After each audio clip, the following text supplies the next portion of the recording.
तो कैसे हैं आप सभी लोग बच्चे। देखिए, आप सभी जानते हैं मेरा नाम है जय और आज आप सभी लोग स्कैन करके सॉल्यूशन देखने आए हैं, यानी कि हल देखने आए हैं अपने तीसरे अध्याय का, जिसका नाम है निर्देशांक ज्यामिति यानी कोऑर्डिनेट ज्योमेट्री। ठीक है, इसका हम हल देखेंगे, पर उससे पहले यदि आप पहली बार आए हैं तो चैनल को सब्सक्राइब जरूर कर दीजिएगा।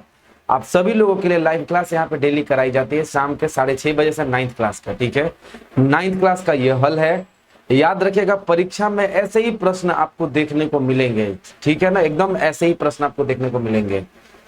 चले ठीक है, देखिए अपने दोस्तों को भी बताइएगा इस चैनल के बारे में, इस किताब के बारे में। ठीक है, आइए देखिए निर्देशांक ज्यामिति।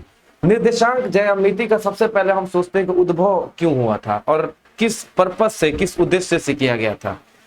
आपको मैं थोड़ा सा कुछ समझाना ये चाहूंगा कि देखिए, हाँ, मैं आपसे कहता हूं कि आप कहाँ रहते हैं, आप कह देंगे कि हम सर रांची रहते हैं, सर हम पटना रहते हैं। हमने कहा पटना में कहाँ, आप कह देंगे कि सर हम सैदपुर में रहते हैं। सैदपुर में कहाँ रहते हैं, तो आप कहिएगा सर बिल्डिंग नंबर इतना में रहते हैं। आपसे कोई एड्रेस पूछता है, आप अपना एड्रेस बताते हैं और उस एड्रेस को फॉलो करते हुए लोग आपके घर तक पहुंच जाते हैं। ठीक है, कभी सोचा है क्यों? क्योंकि आपने उसको अस्थाई एड्रेस दे दिया है। जो आपका जीपीएस सिस्टम है, यानी कि जो आपका जो मोबाइल का जो आप देखते हैं मैप जो काम करता है, कुछ भी वो सर्च से ढूंढ कर लेते हैं और पता चल जाता है, वो भी इसी निर्देशांक ज्यामिति को ही आधार बना करके ये काम करता है। यहाँ तक कि मिसाइल वगैरह तक भी इसी चीज को अपना आधार बना करके अपना काम करते हैं। ठीक है, तो यही चीज है। हमने कहा कि आपसे मैं पूछ दूं कि ये इस जगह पे कोई वस्तु रखा गया है, कहाँ है? आप कहेंगे सर इस पर हम इधर से लाइन खींचते चलेंगे, इधर से भी लाइन खींचते चलेंगे, जहां पे दोनों कट रहा है यही इसकी स्थिति होगी। यही चीज है, 1 2 3, अरे इसे 10 को लाइन खिंचाया होगा, ग्राफ बनाएंगे इस तरीके से, यही है लोकेशन। तो इसी को निर्देशांक ज्यामिति में इस तरीके से इस्तेमाल हम लोग को पढ़ना है।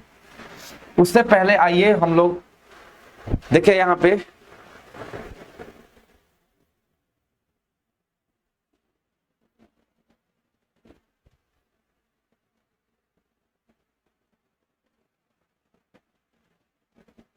चले। तो प्रश्न यहाँ पे है कि दो बिंदु P तथा Q के नियामक क्रमशः इतने और इतने हैं, तब भुज Q और भुज P का मान क्या होगा? चलिए आप सभी लोगों को मैं एक बात बताता हूं। देखिए, भुज आपको हमने कहा ग्राफ बनाइए, ये है 1 2 3 4 5, ये जितना एक्स पर जो बिंदु होगा ना उसको भुज कहेंगे। तो वाई पर कोई बिंदु लेंगे तो कोई भी बिंदु को कोटि कहेंगे। जो ब्रैकेट में लिख करके पहले जो दिया जाता है ये भुज का मान होता है, उसके बगल में कोटि का मान होता है। मैंने ये बिंदु रख दिया, इसका कुछ ना कुछ ये नाम है ना, ये मान लीजिए इस बिंदु का नाम है 3 है, इधर से 1 है, एक्स पर 3 है और वाई पर 1 है। भुज का मान 3, कोटि का मान 1, ये है। बोला गया है दोनों भुज का और कोटि का, आपको क्या करना है, भुज क्यू, यानी ये देखिए ये पी तथा क्यू है ना, भुज क्यू में से भुज पी को घटाने का है, भुज क्यू में से भुज पी को घटाने का है। -3 में से घटाएंगे -3, क्या हो जाएगा? -3 + 3 कट के क्या हो गया? 0 हो गया। उत्तर क्या हो जाएगा?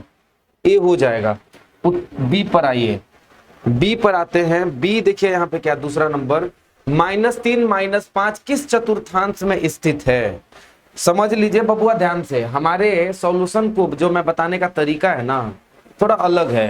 पहले जैसे ही क्लास शुरू होती है पहले का हल जरूर देखा करें, क्योंकि पहले कुछ सवाल हम बहुत डिटेल में करते हैं, ध्यान रखिएगा। देखिए यहाँ पे बोला गया -3 -5, बोल रहा है भुज भी -3 है, कोटि भी माइनस में है, एक्स अक्ष पर भी माइनस में है, वाई पर भी माइनस में है। इसका मतलब है इधर देखिए इस तरीके से हम ग्राफ बनाते हैं, इधर एक्स प्लस में होता है, ये वाई प्लस में होता है, नीचे माइनस में होता है, ये माइनस में होता है, ये 0 होता है ना, और इसका निर्देशांक 0 और 0 होता है, ओ से दर्शाते हैं। इधर सब माइनस है, जब हम इधर प्लस है तो एक्स को लिखेंगे तो प्लस में ही होगा और वाई लिखेंगे तो भी प्लस में होगा। पहला है, दूसरा है, तीसरा है और ये चौथा है। 4 गो चतुर्थांश है। इसमें देखिए एक्स अक्ष जो है वो माइनस है, वाई जो है वो प्लस है। y तो प्लस, x जो है माइनस है लेकिन y भी माइनस है। इधर देखिए ये तो प्लस है और y क्या है, y माइनस है। समझ गए, चिन्ह देख के पता लगा लीजिएगा। यहाँ माइनस और माइनस की बात कर रहा है। देखिए माइनस और माइनस कौन सा है, तीसरे चतुर्थांश में, उत्तर सी हो जाएगा। प्लस और माइनस किस में है, x प्लस में हो y माइनस में हो, x प्लस में है y माइनस में, कौन सा है, चतुर्थ में, चतुर्थांश में है, उत्तर आपका डी हो जाएगा। -2 और 4 किस चतुर्थांश में स्थित है, इसको बताना है। तो माइनस यानी कि x माइनस में y प्लस में होगा, x माइनस में y प्लस में होगा, यानी कि दूसरा चतुर्थांश में ये होगा, बी हो जाएगा उत्तर। समझ रहे हैं ना। 1 2 किस चतुर्थांश में स्थित है, दोनों प्लस में है और दोनों प्लस वाला है, यानी कि किस में होगा, पहले चतुर्थांश में होगा। उम्मीद करता हूं कि आप सभी समझ रहे होंगे, समझे। आइए मैं आपको समझा देता हूं अच्छे से।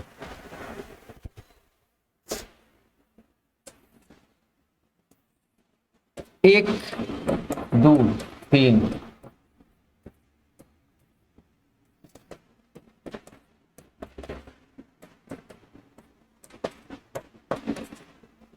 x पर क्या है, इधर x सब प्लस में है, y ऊपर भी सब प्लस में है। ठीक है, पहला है, फिर दूसरा है, तीसरा है, चौथा है। ठीक है, दूसरे पे आइए, x माइनस में है, y प्लस में है। x इधर देखिए बबुआ, n x माइनस में है, y भी माइनस में है। और चौथा देखिए, ऊपर x प्लस में है, y माइनस में है। उम्मीद करता हूं कि आप सब समझ पा रहे होंगे। चिन्ह देख देख करके हम लोग अभी तक पता लगा रहे थे, अभी भी हम वही करेंगे। आइए देखते हैं।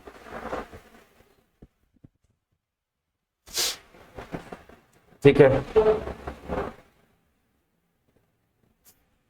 चलिए अब देखिए, ये दोनों प्लस में है, कहां स्थित होगा बताइए। ये x पर 3 है ना, आप इसका जब मान रखेंगे ना, x पर 3 यहां पे रखेंगे, 1 2 3, और y पर 0 है, y पर तो है ये नहीं है, तो ये बिंदु कहाँ है, x अक्ष पर ही तो है, x अक्ष पर है, उत्तर ए हो जाएगा।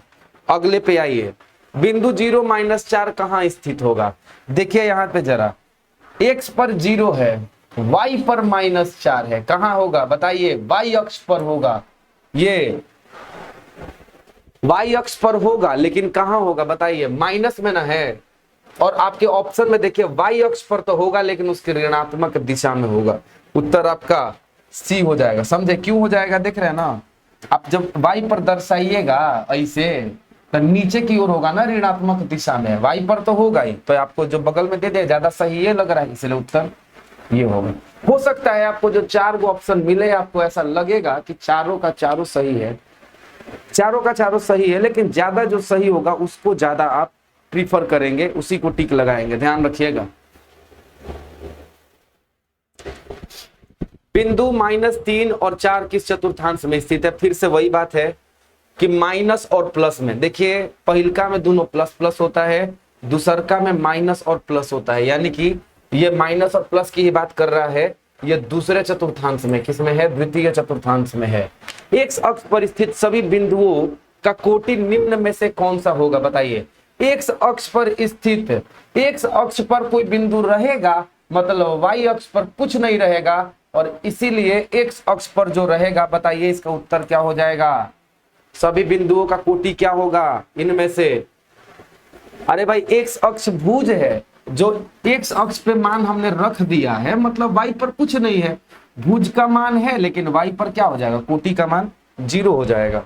समझ रहे हैं ना, यही चीज है। तो यहां पर इसका उत्तर क्या हो जाएगा, 9 का ए। यदि किसी बिंदु का कोटि 0 है, तब वह बिंदु कहां पर स्थित होगी बताइए, एक्स अक्ष पर न जी। अभी तो हमने देखा था एक्स अक्ष पर कोई चीज रहेगा, इसका मतलब वाई अक्ष पर जो इसकी कोटि है वो 0 होगी। समझ रहे हैं ना। यदि किसी बिंदु का भुजा तथा कोटि दोनों धनात्मक है, तब वह बिंदु कहां पर स्थित होगी बताइए। दोनों धनात्मक है, प्लस और प्लस, मतलब प्रथम में होगा ना, उत्तर क्या होगा आपका 1 होगा। आप सभी लोगों को मैंने बताया था अभी, दोनों यदि प्लस में हो, धनात्मक हो, मतलब कि वो प्रथम चतुर्थांश में होगा, यही आपका उत्तर हो जाएगा। चलिए, मैं उम्मीद करता हूं आपको सब समझ में आ रहा होगा।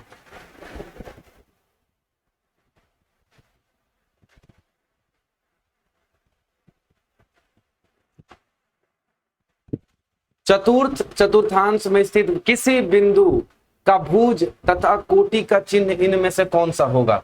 चतुर्थ वाले में आप जानते हैं x पर प्लस होगा और नीचे में y है, ये होगा उत्तर। क्या होगा? सी होगा। मूल बिंदु का नियामक इनमें से कौन सा होगा? 0 0, अभी बताया था मूल बिंदु का, यही तो मूल बिंदु है। देखिए ये मूल बिंदु है, 0 से शुरू होता है, दोनों पे 0 ही होता है। मूल बिंदु का नियामक हो गया। एक बिंदु x अक्ष से 6 इकाई दूरी पर है तथा y अक्ष के ऋणात्मक दिशा में है, बिंदु का नियामक इनमें से कौन सा हो जाएगा? x अक्ष से 6 इकाई दूर है। चीज ध्यान दीजिएगा, ये यदि भुज है, ये यदि कोटि दिखाएगा, हम यदि इस बिंदु की बात करेंगे तो भुज से या x अक्ष से कितनी दूरी पर है? कोटि यदि मैं कह दूं 4 है तो आप कहेंगे 4 इकाई दूरी पर है। हमने कहा ऋणात्मक 4 इकाई मतलब -4 है। यहां पे बोला गया 6 इकाई दूरी पर है, वो भी ऋणात्मक दिशा में, यानी कि x अक्ष से यहां पर क्या हो जाएगा? y पर 6 बोल रहा है, वो भी ऋणात्मक दिशा में -6, तो x पर क्या हो जाएगा? 0 हो जाएगा। यही आपका उत्तर हो जाएगा सी। अगले पे आइए, 15 पे। समान चिन्ह वाले भुज एवं कोटि किस किस चतुर्थांश, ये जो देख रहे हैं ना, ये चतुर्थांश है, में स्थित होते हैं। आपके किताब में सुधार के मिला होगा, नहीं मिला होगा तो प्लीज सुधार लीजिएगा, हम इसको सुधार देंगे आगे के वर्जन वाले किताब में। समान चिन्ह वाले भुज एवं कोटि किस किस चतुर्थांश में स्थित होती है? बताइए। समान चिन्ह वाले, आप जानते हैं कि ये 4 गो है, पहिलका में प्लस और प्लस रहता है, एकरा में माइनस और प्लस रहता है, ये प्लस और माइनस रहता है, और उसके बाद ई वाला जो है ये माइनस और माइनस रहता है। ई और ई दोनों जो है समान चिन्ह रहता है, यानी प्रथम और तृतीय। कौन सा? प्रथम और तृतीय। उत्तर सी हो गया। 16 में आइए। दोनों अक्षों के कटान बिंदु को क्या कहते हैं? बताइए। दोनों अक्ष कहां पर कटते हैं? मूल बिंदु 0 और 0, समझ गए ना? बिल्कुल समझ गए होंगे। सी होगा उत्तर। अगले पे देखिए, सी होगा, सी होगा, सी सी सी। एक बिंदु का कोटि -4 है तथा y अक्ष पर स्थित है, उस बिंदु का नियामक क्या होगा? बताइए। बोला गया है y अक्ष पर स्थित है, x अक्ष पर है ये नहीं है, मतलब, और कोटि -4 है, -4 तो यानी 0, सिंपल है, उत्तर ही हो जाएगा, बी हो जाएगा। समझ गए? 18 नंबर पे आवा बबुआ लोग। बिंदुएं 2 -3 और -3 दो किस किस चतुर्थांश में होंगी? आप बताइए। पहले तो देखिए, प्लस और माइनस की बात करी जा रही है, ये तृतीय चतुर्थांश में है। माइनस और प्लस की बात करी जा रही है, सॉरी, ये चतुर्थ चतुर्थांश में है, चतुर्थांश में है। माइनस और प्लस, एक्स माइनस में वाई प्लस में, इधर एक्स माइनस होता है, वाई ऊपर की तरफ जाएंगे प्लस में, मतलब दूसरा चतुर्थांश के। चौथा और दूसरा, उत्तर क्या हो गया? सी हो गया। यदि नियामक एक्स वाई और वाई एक्स है, तब बताइए। सिंपल सी बात है ना कि यहाँ पे उत्तर एक्स बराबर वाई हो जाएगा ना। जब आपको इस तरीके से ये बोल दिया गया है तो इस एक्स को यहाँ रखना होगा, वाई को यहाँ रखना होगा। सिंपल है, दोनों का दोनों बराबर होगा तभी ऐसा हो सकता है। समझ गए? बिंदुएं 2 4 तथा -2 4 की स्थिति इनमें से कौन होगी? बताइए। बिंदु 2 4 और -2 4 की स्थिति इनमें से क्या होगी? एक्स अक्ष की ओर, एक्स अक्ष पर कि वाई अक्ष के एक ओर, तीन में से कोई नहीं। आइए देखते हैं। ये है, ठीक, एगो है दोनों प्लस में, एगो यहां पर है, और एगो माइनस और प्लस में, माइनस और प्लस में, एगो यहां पे है। दोनों देखिए एक्स अक्ष के एक ओर है, एक्स अक्ष पर नहीं, एक्स अक्ष के एक ओर है। देखिए एक्स अक्ष के एक ओर है, ना कि वाई अक्ष के दोनों तरफ है, ठीक है ना। ये इस तरफ रहता तो बोलते हैं वाई अक्ष के एक ओर है, समझे? बिंदु 4, 5 का एक्स अक्ष से दूरी क्या है, बताइए। इसका एक्स अक्ष से दूरी क्या है, 5 इकाई है। कोटि ढूंढ लीजिए, यहाँ पे एक्स अक्ष यानी भुज से दूरी कितनी है, तो मतलब कोटि, कोटि का मान 5 है, 5 होगा। मूल बिंदु का y निर्देशांक होता है 0, दोनों 0 होता है। मूल बिंदु का मतलब 0 0, एक्स पर भी 0, y पर भी 0। समझ गए, समझे, समझे कि नहीं, अरे समझे कि नहीं। आइए देखिए अगले पे, मूल बिंदु के निर्देशांक है 0 0, क्या है 0 0।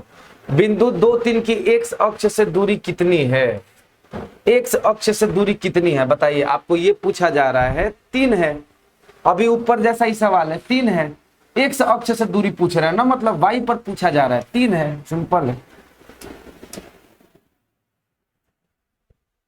बिंदु 4 -6 की वाई अक्ष की दूरी है -6 है। आप देखिए ना, यहाँ पे उत्तर क्या है, 4 -6 है, तो वाई अक्ष की दूरी क्या है, आप यहाँ पे क्या कहेंगे, उत्तर इसका डी कहेंगे। नहीं, वाई अक्ष से दूरी कितनी है,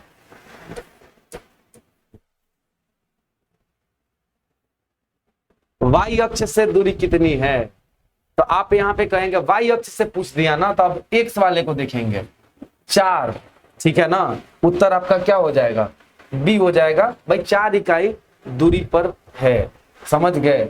इसको इस तरीके से दर्शाएंगे, एक्स पर 4 है तो वाई पर 6 है, इस तरीके से मिला होगा, और क्या है।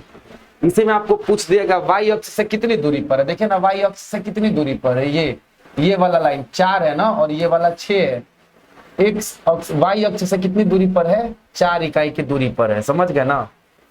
बिंदु 5 3 किस चतुर्थांश में है, दोनों प्लस में है यानी पहले चतुर्थांश में होगा, दोनों माइनस में रहेगा मतलब तीसरे चतुर्थांश में होगा। बिंदु 8 -9 किस चतुर्थांश में है, प्लस और माइनस की बात करी जा रही है, चौथे चतुर्थांश में ये होगा। प्लस और माइनस ये सब मैं बता चुका हूं। ऐसा एक प्रश्न आपका गारंटी आएगा परीक्षा में, याद रखिएगा। बिंदु -5 2 किस चतुर्थांश में है, बिंदु -5 और 2, एक्स माइनस वाई प्लस, कहाँ है बताइए, माइनस और प्लस कहाँ, दूसरे में ना जी, दूसरे चतुर्थांश में होता है। 29 नंबर, दो बिंदुओं का भुज समान है तथा कोटि भिन्न है, तो दोनों बिंदु के बीच की दूरी क्या होगी। दो बिंदु का भुज समान है, ठीक है, तो दो बिंदुओं की कोटि कितनी होगी, कोटि के अंतर के बराबर होगी। उन दोनों के बीच में जो है अंतर है वही ना, मान लेते हैं कि चलिए ना ठीक है, इस पर हमने ग्राफ बना लिया, एगो बिंदु यहां आ गया, एगो यहां आ गया, इन दोनों के बीच का अंतर ही तो इनकी दूरी होगी, सिंपल है। तो यही चीज है, समझे। अगले पे आई, आपको डिटेल में जानना हो तो डेली लाइव क्लास करने आइए, उसके लिए आपको चैनल को सब्सक्राइब करना पड़ेगा बबुआ, समझे क्या। निर्देश 30 से 36 तक का सवाल इसी आकृति पर देख करके आपको बनाना है। एक बात समझ लीजिएगा, आपकी किताब में ये दिया हुआ होगा, समझ गए, किताब में से झांकिएगा, मैं आपको हिंट दे रहा हूं। यहाँ पे देखिए बी का निर्देशांक, बिंदु बी को ढूंढिए, ई है बी, बी का निर्देशांक देखिए 1 2 3 4 5, एक्स पर -5 है और वाई पर कितना है, देखिए ना यहाँ से 2 है, क्या हो जाएगा उत्तर, देखिए आप इसका -5 और 2 है, क्या उत्तर, उत्तर बी हो गया। उत्तर क्या हो गया इसका बताइए,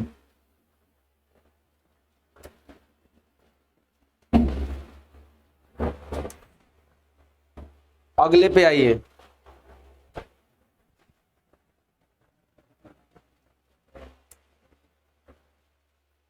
बोला जा रहा है डी का जो भुज है ना,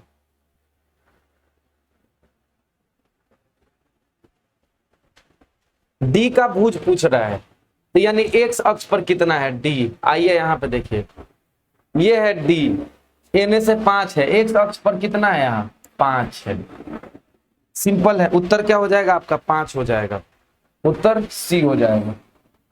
-3 -5 द्वारा प्रदर्शित बिंदु का नाम क्या है, -3 और -5 देखिए, -3 और -5 ये बिंदु क्या है, ई है ना जी, ई हो जाएगा, ए हो जाएगा उत्तर।